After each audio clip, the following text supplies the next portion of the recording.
இன்றே டவுன்லோட் செய்து உங்கள் ஃபேவரட் ஷோக்களை என்ஜாய் பண்ணுங்க. நீங்க சொன்னதாலதான் நான் 3 சுமங்கலை வச்சு பூஜை பண்ணலான்னு சொன்னேன். ஆனா அப்படிலாம் பண்ணா கண்ட விலகாதுமா.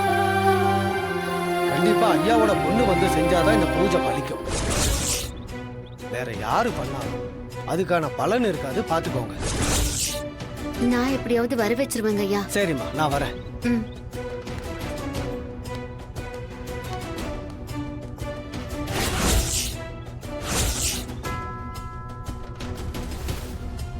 மாயா, என்ன மாயா இது? அப்ப நீதான் ஜோசியர் கிட்ட சுமங்கலி பொண்ணுங்களை வச்சு பூஜை செய்ய சொன்னியா? ஆமா பெரியம்மா, பூஜைக்கு பெரியப்பா சம்மதிக்கணும்னு தான் நான் இப்படி சொன்னேன். ஆனா தனா வந்தாகணும்னு ஜோசியர் சொல்லிட்டு போறாரே. தனா வரக்கூடாதுன்னு அவர் சொல்லிருக்காரு. அப்புறம் எப்படி மாயா இந்த பூஜையை பண்ண முடியும்? பெரியம்மா கவலைப்படாதீங்க, தனாவை வச்சுதான் நாம இந்த பூஜையை பண்ணணும். நான் எப்படியாவது அவளை வர வச்சிடுறேன். அவ வந்தா இவர பூஜையை பண்ண விட மாட்டாரு மாயா. அதுக்கு தான் நான் ஒரு பிளான் வச்சிருக்கேன் பெரியம்மா, நீங்க கவலைப்படாதீங்க. தனாவை வச்சுதான் இந்த பூஜையை நம்ம பெரியப்பாவுக்காக செய்ய போறோம். எனக்கு பயமா இருக்கு மாயா.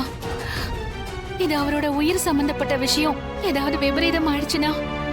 அதான் நான் சொல்றேன்ல பெரியம்மா, அதெல்லாம் எதுவும் ஆகாது, நீங்க பயப்படாதீங்க.